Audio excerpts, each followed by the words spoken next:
There is a quiet kind of danger that doesn't announce itself with noise or violence. It arrives as a feeling you can't quite explain, a subtle tightening in the chest when you step outside your door, a sense that your private life is no longer entirely your own. Stoic philosophy has a name for what must be protected in moments like these, the inner citadel, the fortress of the mind that no external force should be allowed to breach.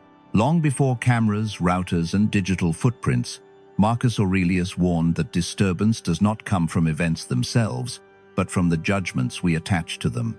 And yet the Stoics never taught denial. They taught clarity. They taught us to see what is happening without panic, without fantasy, and without surrendering our reason to fear.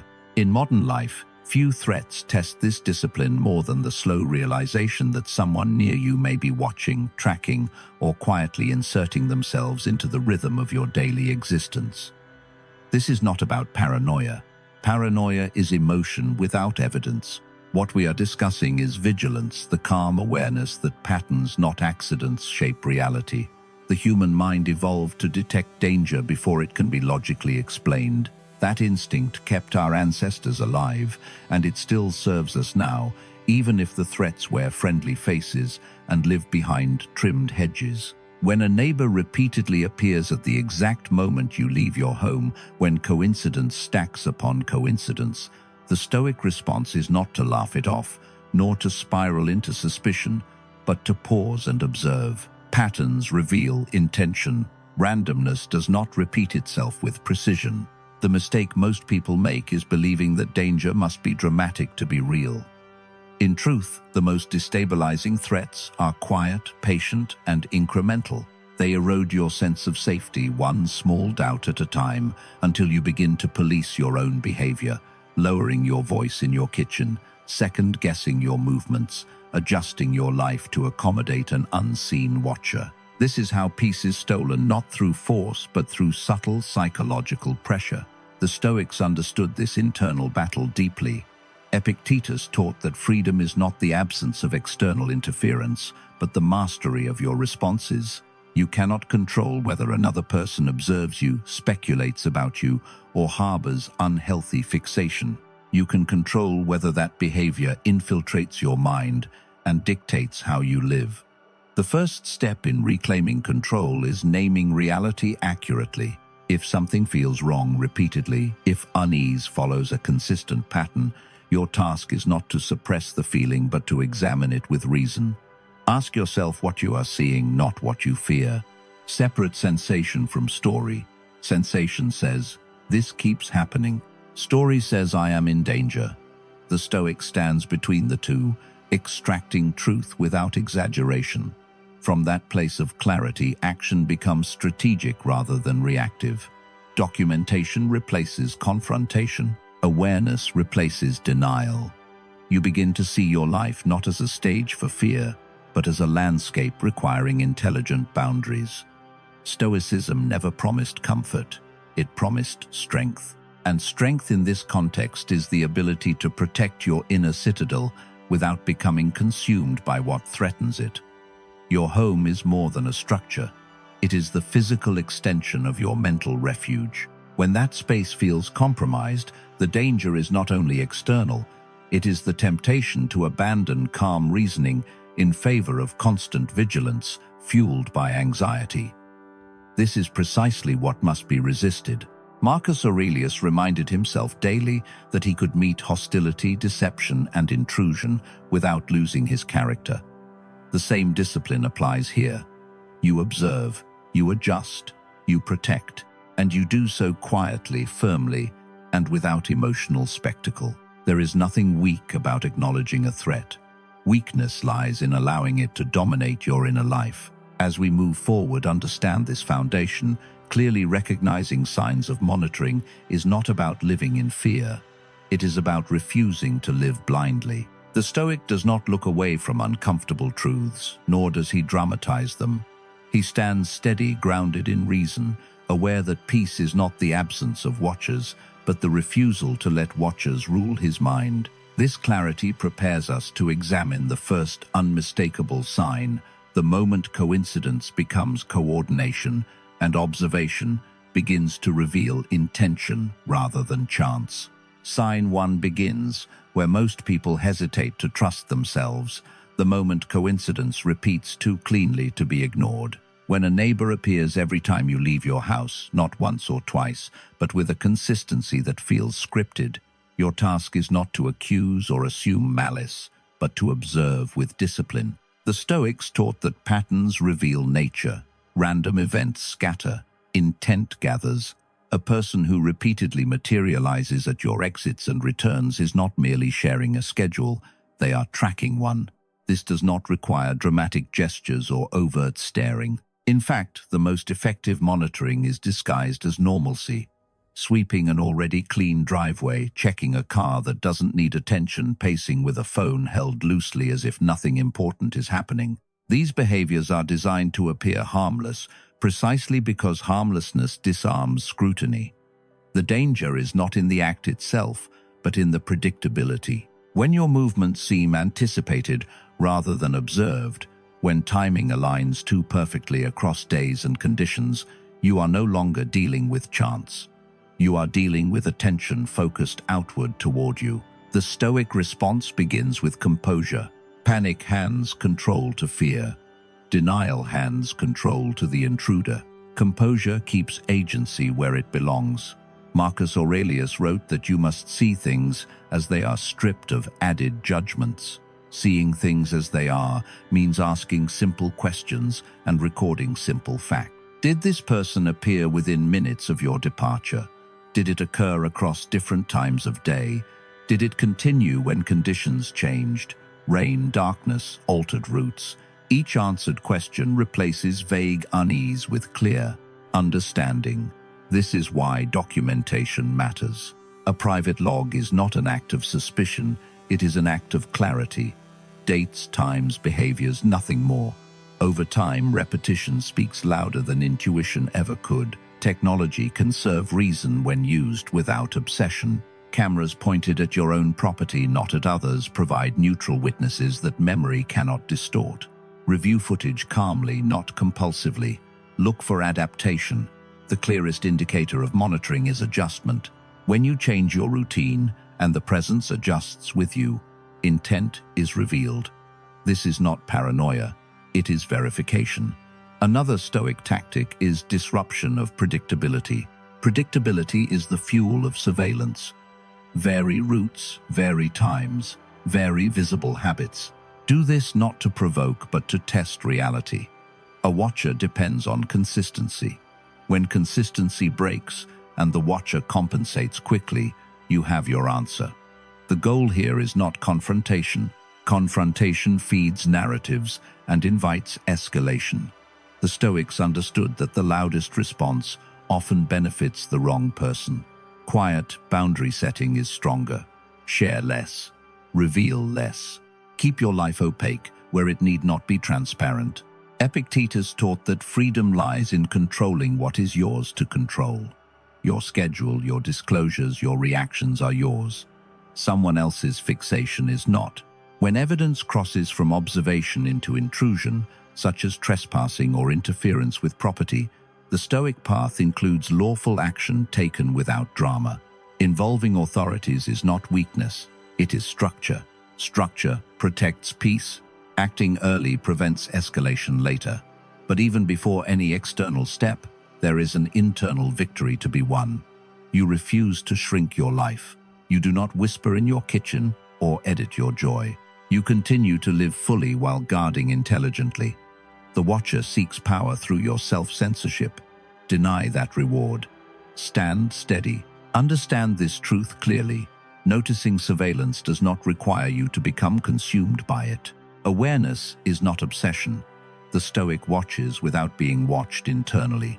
He observes without surrendering his mind to vigilance that corrodes calm. When coincidence becomes coordination, the wise response is measured, documented, and strategic, never theatrical. This first sign teaches the foundation of all that follows. Trust patterns over excuses, evidence over feelings, and reason over fear. With that foundation set, you are prepared to recognize the next sign, one far quieter, and far more invasive when attention moves from timing and presence into devices, signals, and silent lenses aimed where they do not belong. Sign 2 is where observation sheds its human disguise and hides inside machines, because modern monitoring rarely relies on footsteps alone. When attention shifts from physical presence to technology, the intrusion becomes quieter, harder to prove, and far more invasive. A neighbor who watches through devices does not need to be nearby. Distance becomes irrelevant. Lenses, signals, and digital traces do the work for them, while they remain invisible. This is why this sign is so corrosive to peace. You cannot see eyes behind glass or intent behind a blinking light. Yet your body often reacts before your mind catches up. Restlessness at night, a hesitation before opening blinds, the subtle feeling of being observed even when no one is outside. These sensations are not imagination. They are responses to an environment that no longer feels neutral. A security camera that accidentally captures your front door, your windows, your yard is not an error of installation. Cameras see where they are pointed. Angle is choice. When technology repeatedly frames your private space, the message is simple. Your life is being included in someone else's field of attention without consent. The Stoics understood that power often hides behind what appears ordinary. A thing does not need to look threatening to be dangerous. Marcus Aurelius warned that what disturbs us is not the thing itself, but the meaning we assign to it. Here, meaning must be assigned accurately. Denying the intrusion for the sake of comfort does not restore peace. It dissolves it. The psychological damage of silent observation is slow and cumulative. You begin to self-edit. You stop moving freely. You trade spontaneity for caution. Over time, this becomes a private prison with invisible bars. The Stoic response is precision, not panic. First, regain sovereignty over your space. Walk your property with intention. Look up, not just forward. Cameras hide in places designed to be overlooked. Light fixtures, decorative objects, roof edges, trees. This is not about searching obsessively. It is about conducting a clear, deliberate assessment. Digital signs matter as much as physical ones. Unfamiliar Wi-Fi networks that appear only when you are home. Smart devices activating without command. Battery drains without explanation. These are not proof by themselves, but they are signals worth recording. Again, documentation is discipline. Dates, observations, no speculation. Technology must be met with technology used defensively, not invasively. Secure your networks. Encrypt what you can.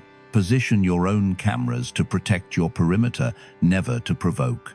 Cameras used this way do not escalate conflict. They establish boundaries. A Stoic does not seek dominance. He seeks stability. The most important boundary, however, is mental. Surveillance attempts gain power when they change how you live. If you begin shrinking, whispering, censoring joy, the intrusion has already succeeded. Marcus Aurelius wrote that no one can harm you without your consent, meaning no one can command your inner state unless you hand it over. Refuse that transfer. Live openly within reason. Do not perform for an imagined audience. Perform only for your own values. If you feel compelled to test reality, do so calmly. Mention an innocuous fictional plan within earshot. Say nothing more. Observe whether it returns to you uninvited. Tests are not games. They are tools for clarity. When confirmation appears, you do not confront emotionally. You adjust strategically. Share less. Seal more. Move forward. Stoicism does not ask you to tolerate violation. It asks you to respond without self-destruction. Fear clouds judgment. Anger exposes you. Precision protects you. The greatest mistake in situations like this is believing that proving intent will restore peace. Peace comes from control, not from arguments. If technology is being used to observe you unlawfully, the correct path is lawful response, not personal confrontation. Structure defeats obsession. Records defeat denial. Calm defeats chaos. Understand this deeply. Being watched does not make you weak. Losing command of your mind does. You are not required to feel safe to be safe. You are required to act wisely. When you secure your digital gates, when you reclaim authority over what enters and leaves your space, you send a signal far stronger than words. You are not available for intrusion. You are not reactive. You are not an easy target. This sign teaches a hard lesson, one the Stoics lived by without modern tools. Threats evolve, but principles do not. Guard what is yours. Act without spectacle. Remain unshaken.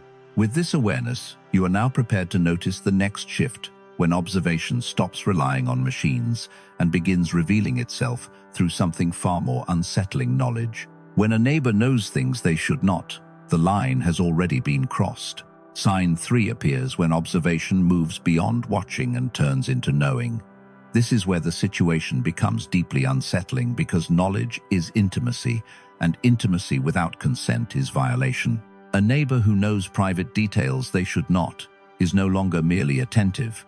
They have crossed into psychological trespass. It often begins so casually that you almost miss it. A comment about a family member you never discussed outside your home. A remark about a purchase you made online that never arrived in a visible package. A passing joke that references your schedule with unsettling accuracy. At first you brush it off. Coincidence. Good memory. Maybe you mentioned it once and forgot. That hesitation, that instinct to excuse what feels wrong, is exactly what allows this behavior to continue. Because patterns do not require certainty to be dangerous. They require consistency. When someone repeatedly demonstrates access to information you did not offer, the source is no longer curiosity, it is collection.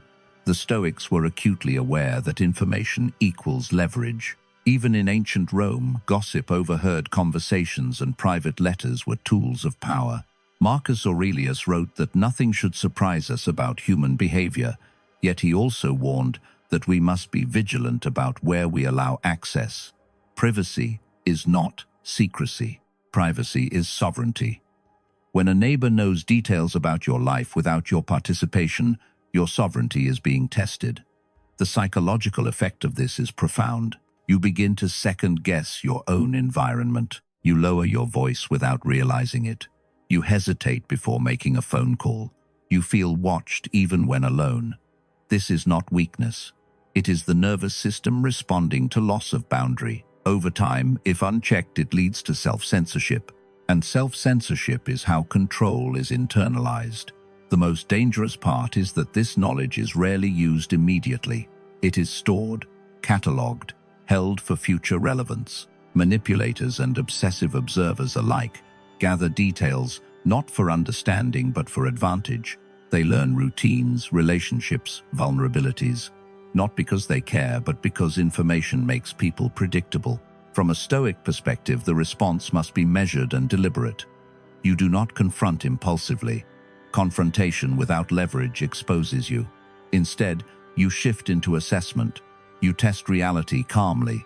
Introduce harmless misinformation within the privacy of your space. A fictional plan, a fabricated timeline. Say it once, say it casually, say nothing more. Then observe. If the information returns to you unprompted, your intuition is confirmed. This is not paranoia. It is controlled verification. Once confirmed, boundaries must tighten immediately. Conversations near windows end. Doors close fully. White noise becomes a tool, not an indulgence. Online sharing reduces even seemingly insignificant posts. Stoicism teaches us that discipline is not restriction for its own sake. It is choosing what deserves access. Your life does not owe transparency to proximity. A neighbor does not earn intimacy by location alone. Marcus Aurelius taught that external things can only disturb us if we let them. But that does not mean we invite them in. It means we recognize the disturbance, then remove its access to our inner world. You do not need to accuse. You do not need to explain. Explanation is often a gift to those who intend harm. You simply withdraw access. Less information shared, fewer patterns visible, more control exercised quietly. The aim is not to trap them. It is to starve the behavior. When information dries up, interest often fades or escalates. Both outcomes are revealing. If it fades, distance has restored balance.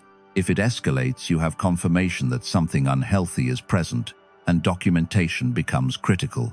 Dates, statements, repeated knowledge points. No interpretation, only facts. Stoicism is not passive endurance. It is active governance of the self. Seneca wrote that the greatest power is to be master of oneself. Mastery here means deciding who gets to know you and who does not. The moment you feel entitled to explain your privacy, you have already surrendered part of it. Understand this clearly. A neighbor who knows too much is not friendly. They are invested, and investment without consent is always a warning. You are not obligated to resolve their curiosity. You are obligated to protect your peace.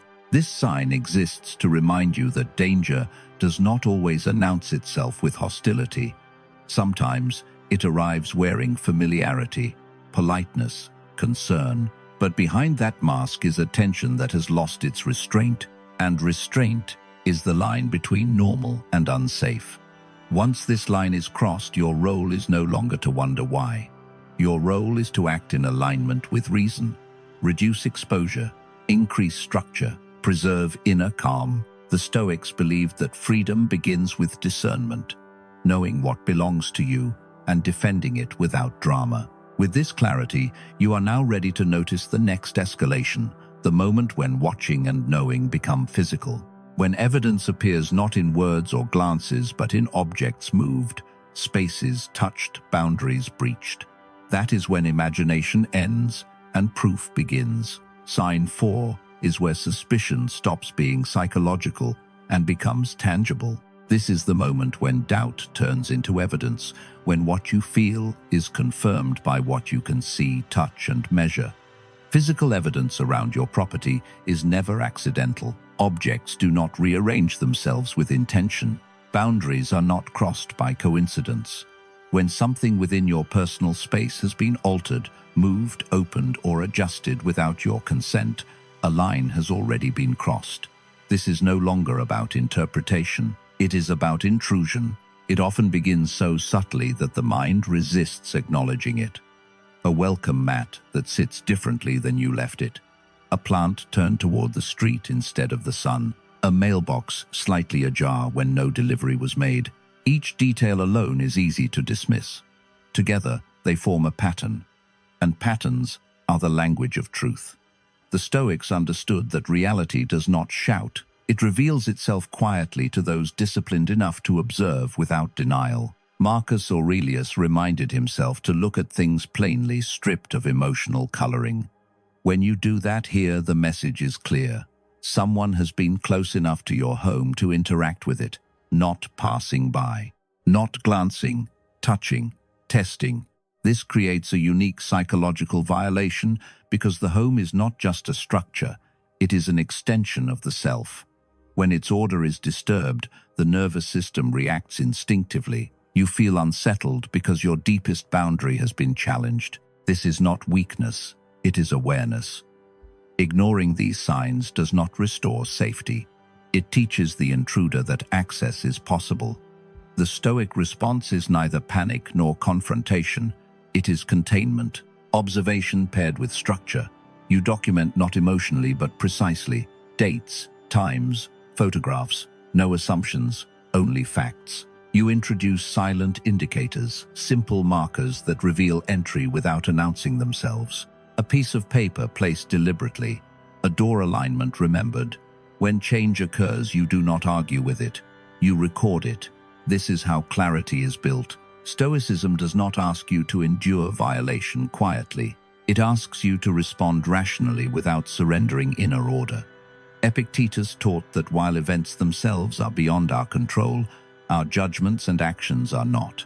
Securing your home is not fear, it is discipline. Cameras placed to protect, not provoke. Locks checked consistently. Lighting adjusted. Patterns altered. These actions are not reactions, they are declarations of sovereignty.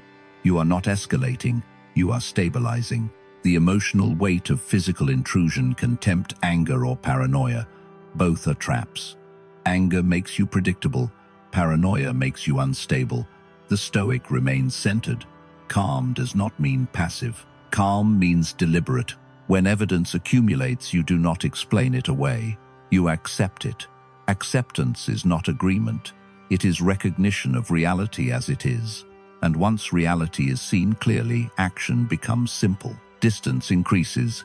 Access decreases. If necessary, authorities are informed without drama or exaggeration. This is not about revenge. It is about restoration of boundary. The greatest danger of this sign is not the intruder. It is the internal erosion that occurs if you gaslight yourself into believing nothing is wrong. Once you betray your own perception, peace cannot return. Trust in yourself is the foundation of all security. Seneca warned that we suffer more in imagination than in reality, but he also warned against refusing to see reality when it stands in front of us. Physical evidence is reality. It is the end of speculation. The Stoic does not linger in fear once certainty arrives. He acts, then releases the emotional weight. Your home must once again become neutral ground, not a place of constant vigilance. And when you restore that neutrality through calm action, you reclaim not only your space but your authority over it. This sign exists to tell you something important. Curiosity has become proximity. Proximity has become interference. And interference left unchecked becomes obsession, which leads to the final and most dangerous stage, the moment when monitoring escalates into fixation and your presence becomes central to someone else's internal narrative. That is the last warning, and it is the one you must never ignore. Sign 5 is the point of no return. This is where curiosity hardens into obsession. It is no longer about watching, it is about fixation. When a neighbor's behavior escalates into obsession, you will feel it before you can explain it. The interactions become more frequent, more intrusive, and more personal. They no longer react to your presence by coincidence. They orbit it. Their timing becomes too precise. Their questions too informed. Their concern too intimate for someone who does not belong inside your life. This is the most dangerous stage because obsession does not respect boundaries. It seeks proximity, control, and relevance. And it does so quietly wearing the mask of friendliness, concern, or protection. The Stoics understood that obsession is born from a disturbed mind, one that has lost internal order and seeks stability by attaching itself to another person's life. When someone begins to position themselves as your unofficial guardian, your constant observer, or your unsolicited helper, this is where many people make a fatal mistake. They minimize, they rationalize, they tell themselves they are overreacting, but instinct exists for a reason. It is the mind's early warning system refined over thousands of years to detect threats long before logic assembles the evidence. Ignoring it is not politeness, it is self-neglect. Obsession reveals itself through escalation, notes left behind, appearances timed to your movements, knowledge that could only come from sustained observation. Attempts to insert themselves deeper into your routine, your relationships, your sense of normal. The danger here is not just physical, it is psychological. Obsession seeks to normalize itself, to make you doubt your own discomfort, to slowly rewrite what feels acceptable. The Stoic response must be immediate, calm, and decisive. Marcus Aurelius taught that external threats cannot corrupt us unless we allow them to dominate our inner world. This does not mean ignoring the threat. It means acting without emotional collapse. Documentation becomes non-negotiable. Every interaction recorded, every boundary violation noted, not for fear but for clarity. Clarity is power, and power discourages escalation. Obsession thrives on ambiguity and silence. It weakens when confronted with structure and consequence. This is the moment where outside support becomes essential. Trusted friends, family, authorities if necessary, not later, early. Stoicism does not glorify endurance in the face of preventable harm. It values wisdom over pride. Epictetus reminded us that freedom is found in mastery of ourselves, not in tolerance of what diminishes us. Protecting yourself is not escalation. It is self-respect. And self-respect sends a signal stronger than confrontation ever could. The greatest mistake is believing your silence will keep you safe. It will not. Silence invites continuation. Calm action ends patterns. Obsession feeds on access. Remove access, and the fixation loses its object. Boundaries must be clear, enforced, and unambiguous. No mixed signals, no emotional explanations. Only consistency. When obsession is denied oxygen, it withers. And now step back and look at the full picture. These 5 signs were never meant to make you fearful. They were meant to make you lucid. Awareness is not paranoia. It is sovereignty. The Stoics did not live in denial of danger. They lived in preparedness. They understood that peace is not the absence of threat. It is the presence of inner order. Your home is not just where you sleep. It is where your nervous system rests, where your mind recovers, where your identity stabilizes. Anyone who disrupts that is not harmless, and anyone who dismisses your discomfort is not wise. The final lesson is this: you do not owe access to anyone who erodes your peace. You do not need proof beyond your own repeated unease to justify distance. Your instincts are not accusations. They are signals. And a Stoic does not argue with signals. He observes them, verifies them, and acts quietly, firmly, without drama. When you choose clarity over denial, structure over fear, and boundaries over politeness, something powerful happens. The watcher loses relevance. The obsession dissolves, and your life returns to its natural state, unobserved, unedited, and free. This is not about living behind locked doors. It is about living without hesitation in your own space. Curtains open, breath steady, mind unoccupied by invisible threats. That is true peace. And peace once reclaimed must be guarded without apology. If this lesson sharpened your awareness, carry it with you, not as fear but as discipline. Awareness is the shield, action is the boundary, and inner order is the final defense no one can cross unless you allow it.